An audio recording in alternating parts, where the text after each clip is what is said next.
අද මම හදන්න යන්නේ මුං ඇට තෝස. අපි බලමු මුං ඇට තෝස කොහොමද හදන්නේ කියලා. ඉස්සෙල්ලාමයි මුං ඇට මේ විදිහට දෙකක් දාගන්නවා. දෙකක් දාගෙන ඊට පස්සේ අපි ඒකට පිටිත් මේ වගේ කෝප් එකකින් එකක් දාගන්නවා. වතුරක් දාගන්නවා.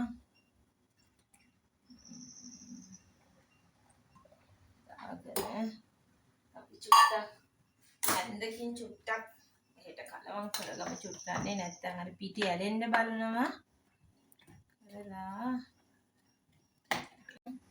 බිත්තර දෙකකුත් දාගන්නවා. බිත්තර කඩාගෙන තියාගෙන තිබුණා. දාලා අපි වතුර මදි වුණොත් වතුර අපි පස්සේ දාගමු. ඒක බ්ලෙන්ඩ් කරගමු.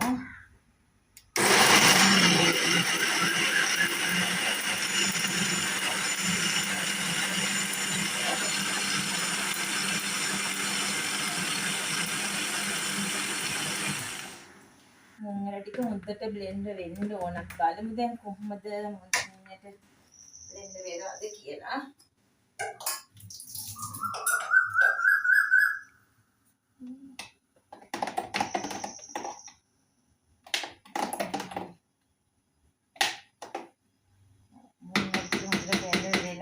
මුං ඇට ටිකක් දාගමු. එතකොට අර මුං ඇට වැඩි වෙද්දි හොඳට කොළ පාට ගතියට එනවා. රසෙත් වැඩි වෙනවා මේ මුං ඇට ගුණත් හිතන්නේ ඉතින්. කුටි ඇට කන්න දෙන්න එහෙම හොඳයි මේ.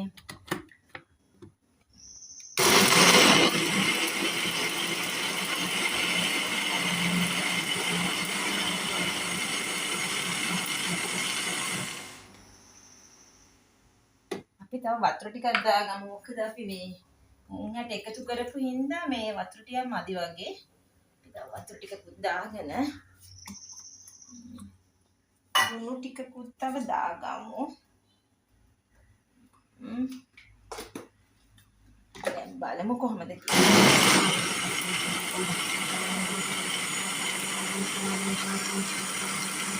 අද මුං ඇට තමයි කන්න ගොඩක් හොරයි. අපි මේ වගේ හදලා දෙනවා නම් යාළුවා ආස්තාවෙන් කන්න පුළුවන්.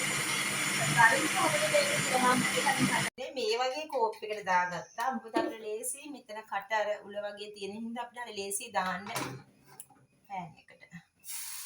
ටිකක් අපි දාලා මෙහෙම හැන්දේ. අපි රවුම හදාගමු. අපිට ඕන හැඩයට ඕන තරම් ලොකුවට අපිට මේක හදාගන්න පුළුවනි.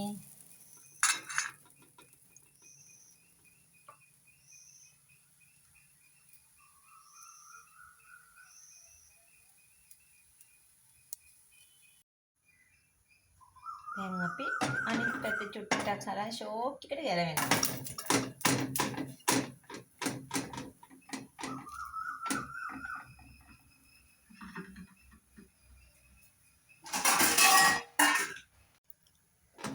දැන් අපි මේක වාගමු. එන්න බලන්න ලස්සනට ඇවිල්ලා මේ කොළ පාටට තියෙනවා. අපි තව එකක් දාලා බලමු.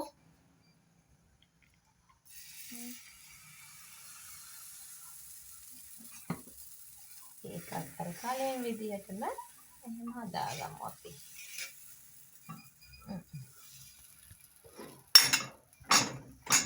මේ බලන්න. හරිම ලස්සනයි දෙපැත්තම.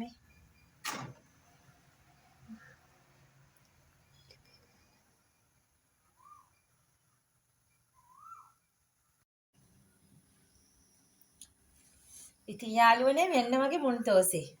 ඔයාලත් හදලා කාලා රස බලලා මට කියන්න. බයි.